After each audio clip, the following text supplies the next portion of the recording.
Monty back here again for another quick little video, well, second video, so we'll just see what happens here. So I was meant to spend yesterday painting the couple of executioner tanks and transports that I had primed the other week, but unfortunately it's a crappy day and weather, and I need to get some stuff done around the house, which, well, it rained all day, so that didn't happen, but hey, we'll get there in the end. So I just thought I'd make this quick little clip of most recent purchase that I've gotten, so we'll see what happens. Haven't used them yet, but hey, we'll get there. So the first one I got is another airbrush. This is a Dragonair 5 or 0.5mm trigger action airbrush. So we'll see what happens. I wanted to try and get a trigger action airbrush because I've got a whole heap of large pieces of terrain to paint, and using the smaller airbrushes with the trigger on top isn't the greatest with my fat older fingers, so we'll give this one a crack for those large painting jobs that we've got to do, which is all a lot of priming. So nice bit of weight to it. It feels fairly solid.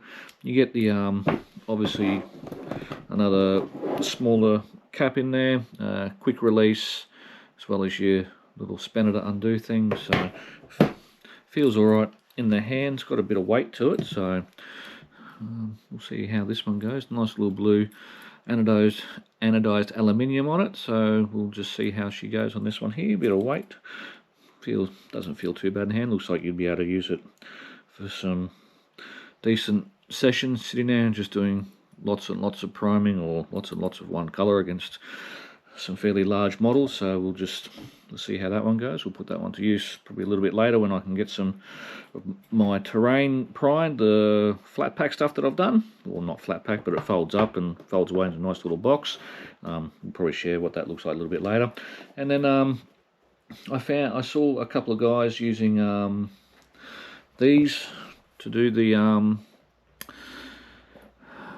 models, like the tanks and everything. So it's a 0.35mm Iwata, so not too bad. I mean, it's not the most expensive airbrush out there, but I'm also not the greatest for painters, so just starting out there. Like I said, definitely not a pro, so these weren't too bad price. So I did find it on Amazon a little bit cheaper, but it was going to come from America, and that was going to take 3 to 6 weeks, and well, I don't like to wait for new toys like that. So we'll have a look. It's not a bad little package. So we get the airbrush, a smaller little I don't know, what would you call it, a reservoir for the paint, and your little spinner there. So we'll have a look at this. We'll pull it out. Oh, nice and tight. It feels fairly heavy. Then again, I mean, I have only been using the cheap Chinese one that came with the air compressor, so I mean, it's probably what an airbrush is supposed to feel like, not like the Chinese stuff, but feels all right weight-wise, and it's not too heavy on one end, so yeah, not too bad. Dual trigger action, so we'll see how she goes. But yeah, the Chinese one I got was, well, it was free with the compressor, and I probably didn't have the compressor set up right, so that could have had some indication of why it wasn't very good. But then again, it could be because it was a Chinese piece of free crap. But hey, it got a few models primed and ready to go, so I can't complain too much. But it'll be interesting to see how something actually works. It's from a well-known brand, and we'll just see what happens. So hopefully I can get them painted or get it started in the next couple of weeks. So work's pretty full on, and got some busy stuff, got some marks on that next weekend, so maybe on the Sunday, who knows, but we'll get there.